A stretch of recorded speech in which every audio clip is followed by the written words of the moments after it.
Donc, on passe à l'exercice 7. L'exercice 7, c'est un exercice relativement simple.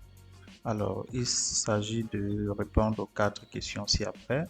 On considère deux nombres complexes Z1, n'est-ce pas? Voilà, Z1, premier nombre complexe égal à 1 moins i, et Z2 égal à 2 plus racine de 3 plus i. Donc, première question, écris Z1 sous forme trigonométrique. Là, elle n'est pas très compliquée. Alors, pour écrire Z1 sous forme trigonométrique, on ne va pas trop se casser la tête. On va remarquer que Z1, c'est égal à, on peut mettre racine de 2 en facteur. Racine de 2, facteur de 1 sur racine de 2, moins i fois 1 sur racine de 2, qu'on peut encore écrire sous la forme racine de 2 multiplié par, alors on va écrire ça en noir, racine de 2 sur 2, moins racine de 2 sur 2, moins i racine de 2 sur 2. Alors, quel est l'angle dont le cosinus c'est racine de 2 sur 2 et le sinus c'est moins racine de 2 sur 2? Cet angle n'est rien d'autre que moins pi sur 4. Parce que quand vous calculez le cosinus de moins pi sur 4, vous obtenez racine de 2 sur 2 et le sinus de moins pi sur 4 c'est moins racine de 2 sur 2. Donc, pour achever la première question, on va dire que Z1 est égal à racine de 2, d'accord, est égal à racine de 2, le tout multiplié par cosinus de moins pi sur 4 plus i sinus de moins pi sur 4. Donc là, ça donne la forme trigonométrique de Z1. La deuxième question c'est de dire écrit Z1 sous Z2 sous forme algébrique, puis sous forme trigonométrique. Donc on va écrire Z1 sous Z2 d'abord sous la forme algébrique, ensuite sous la forme trigonométrique. Ce n'est pas très compliqué. On va faire un peu d'espace.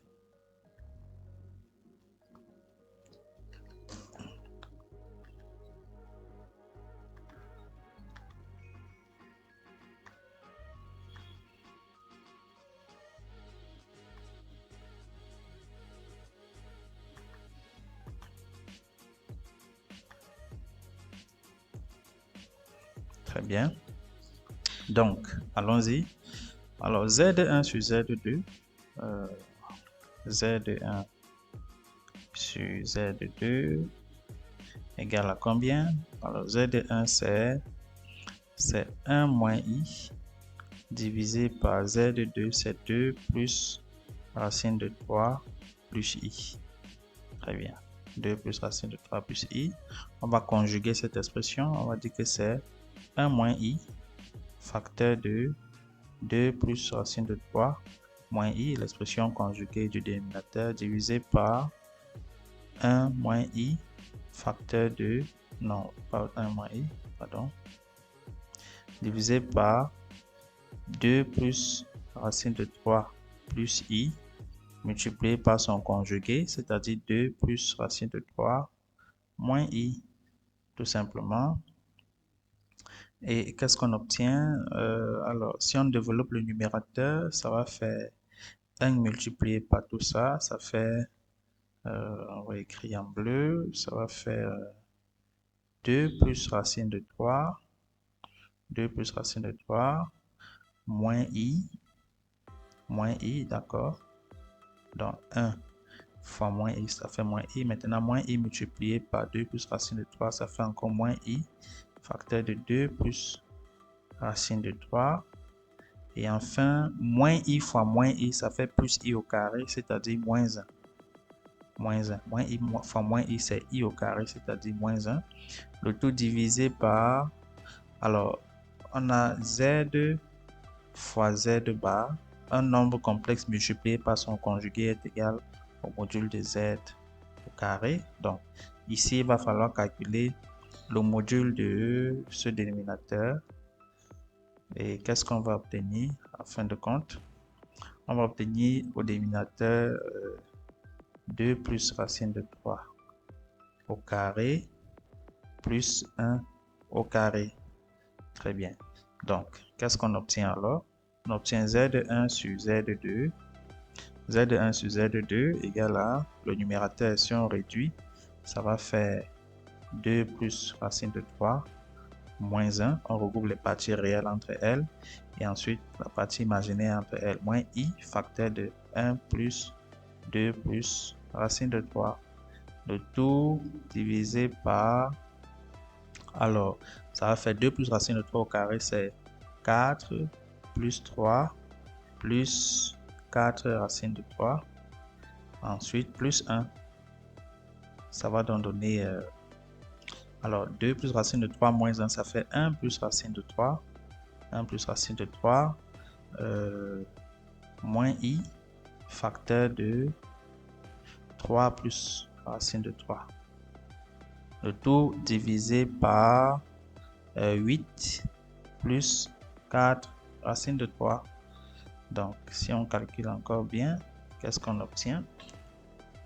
On va obtenir, alors le numérateur, regardez ce qu'on va faire. On va écrire ça comme 1 plus racine de 3 plus moins 3i moins i racine de 3, de tout sur 8 plus 4 racine de 3.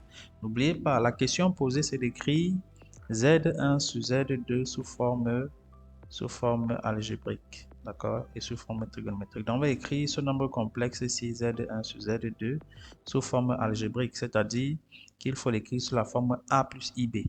Donc, une fois qu'on est ici, regardez ce qu'on peut faire. On peut mettre le dénominateur en facteur.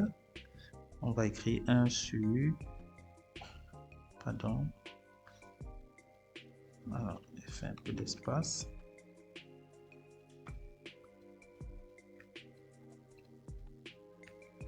Très bien. Donc, on va écrire 1 sur 8 plus 4 racine de 3, le tout multiplié par 1 plus racine de 3. Bon, 3i c'est moins racine de 3 fois racine de 3 fois i, d'accord? Et enfin, moins racine de 3 i, tout simplement. Et lorsqu'on va calculer ça, qu'est-ce qu'on va obtenir?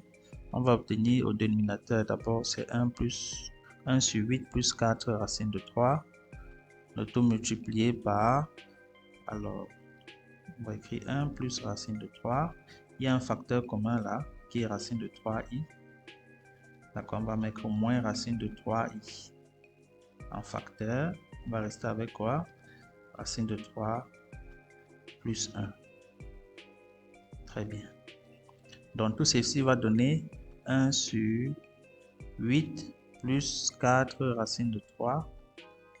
De tout multiplié par, vous voyez qu'il y a encore un facteur commun là. Il y a encore un facteur commun qui est 1 plus racine de 3. 1 plus racine de 3. Donc, le tout multiplié par le facteur commun, un facteur 1 plus racine de 3.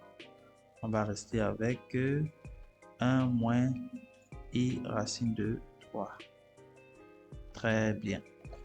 Donc, vous voyez que le 1 plus racine de 3, on peut mettre cette quantité-ci à l'extérieur du produit. Donc, on peut dire que c'est encore égal à 1 plus racine de 3 sur 8 plus 4 racine de 3, le tout multiplié par 1 moins i racine de 3. D'accord? Donc, on peut s'arrêter là. Comme on peut aussi décider de conjuguer cette expression. 8 plus 4 racine de 3. Donc, en guise de conclusion, on peut dire que Z1 sur Z2 est égal à 1 plus racine de 3 sur 8 plus 4 racine de 3, n'est-ce pas? Moins i multiplié par 1 plus racine de 3, le tout fois racine de 3, tout divisé par 8 plus 4 racine de 3. D'accord? Donc, voilà la forme algébrique, c'est bien sous la forme A plus IB, avec notre A qui n'est rien d'autre que cette expression-ci. D'accord? C'est A. Et notre B n'est rien d'autre que cette expression avec son signe. Maintenant, pour écrire z sous forme trigonométrique, c'est très simple. Pour écrire z1 sur z2 sous forme trigonométrique, ce qu'on va remarquer, c'est que on remarque simplement que 1 moins i racine de 3, c'est égal à... Alors, ici, le module, on peut mettre 2 en facteur. Si on met 2 en facteur, ça va faire 2 facteurs de 1 demi moins i racine de 3 sur 2.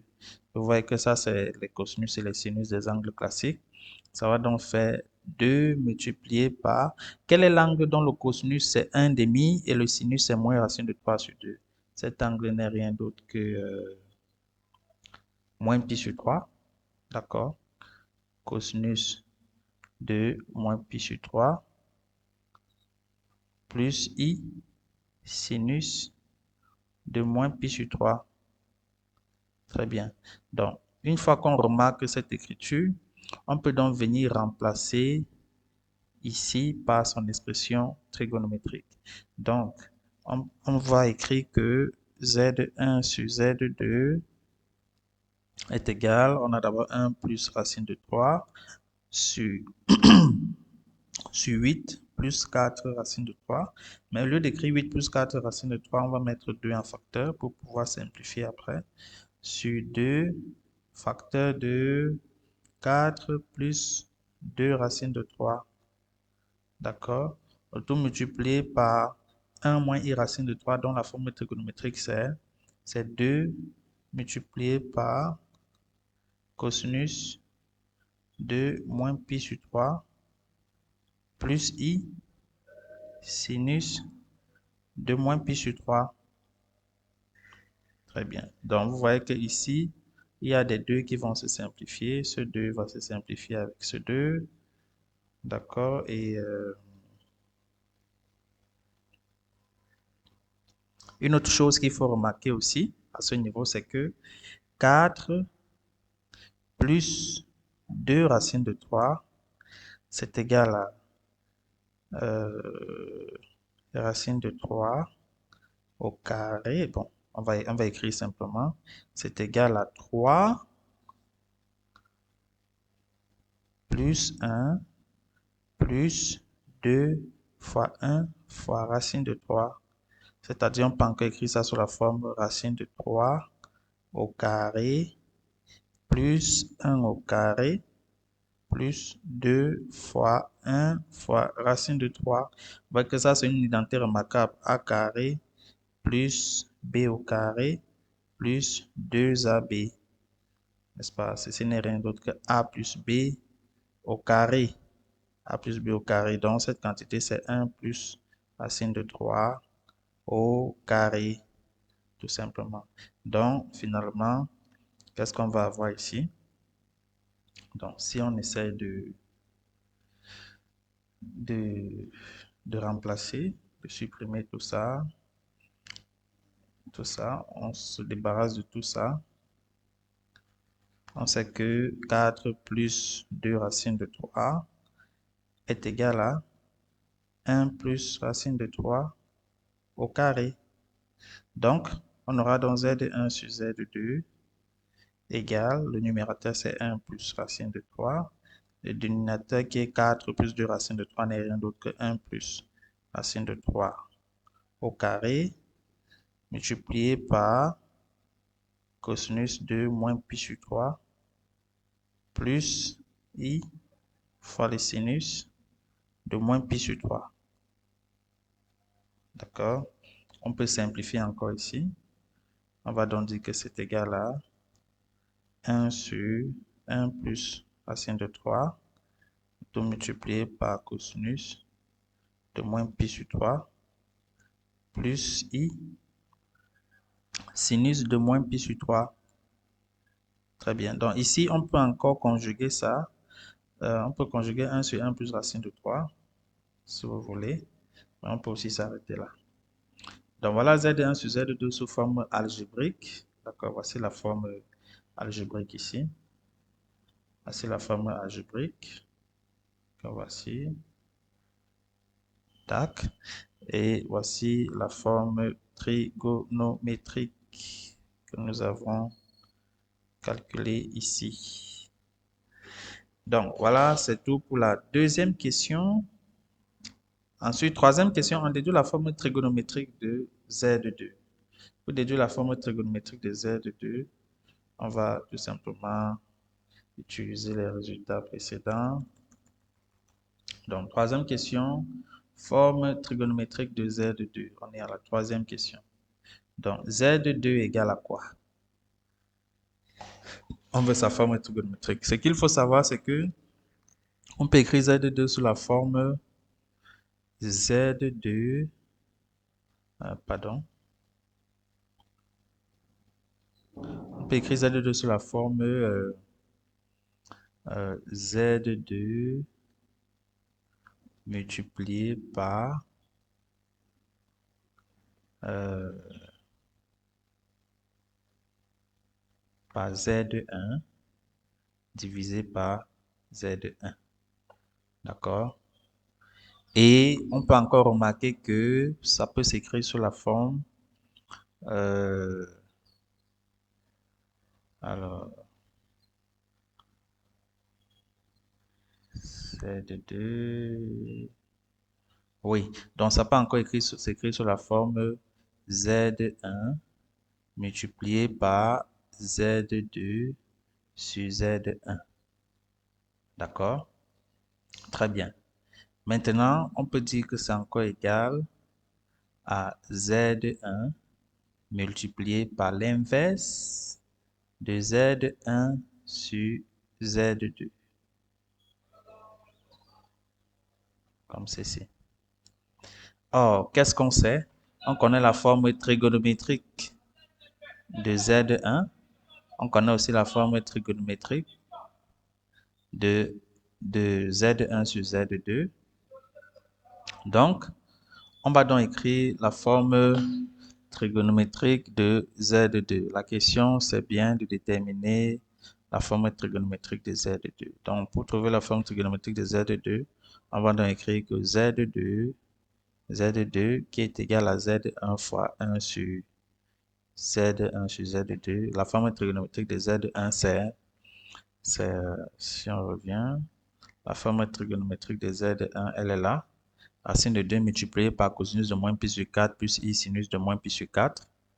On va écrire racine de 2 multiplié par cosinus de moins pi sur 4 plus i sinus de moins pi sur 4.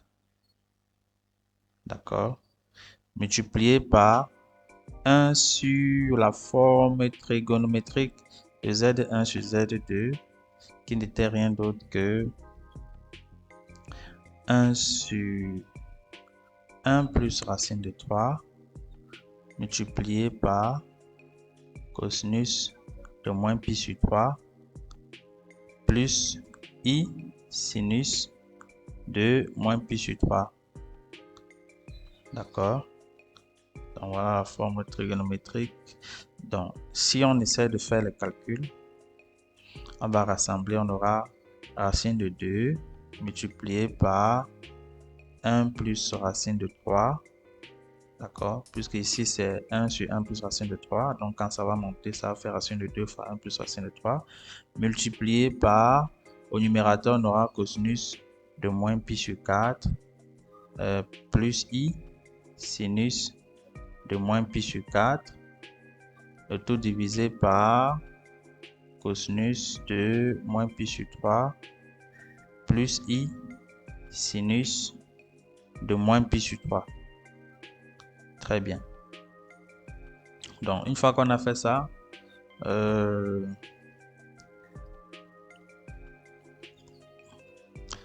numérateur, on va calculer à côté. Le numérateur, c'est exponentielle de moins i pi sur 4. Le dénominateur, c'est exponentielle de moins i pi sur 3. Alors, si on applique la formule des puissances des exponentielles, ça va ceci est encore égal à exponentielle de moins i pi sur 4 plus i pi sur 3. Donc, on peut mettre i en facteur. Ça fait exponentielle de i facteur de moins pi sur 4 plus pi sur 3. Alors, moins pi sur 4 plus pi sur 3, moins pi sur 4 plus pi sur 3 est égal à moins 3 pi plus 4 pi tout sur 12. Produit des extrêmes, produit des moyens. Ça va donner pi sur 12. D'accord? Donc, ceci est encore égal à l'exponentielle de i pi sur 12. On va donc remplacer. Vous voyez que cette fraction c'est égal à l'exponentielle de i pi sur 12, c'est-à-dire cosinus de pi sur 12 plus i sinus pi sur 12. Donc, ce qu'on va faire, c'est remplacer toute cette fraction-ci par cosinus de pi sur 12 plus i sinus de pi sur 12. Tout simplement, parce que c'est égal à l'exponentielle de i pi sur 12. Donc, on va se débarrasser de tout ça. On a déjà fait le calcul au brouillon. Alors,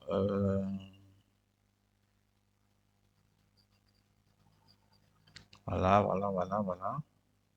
Ça y est. OK.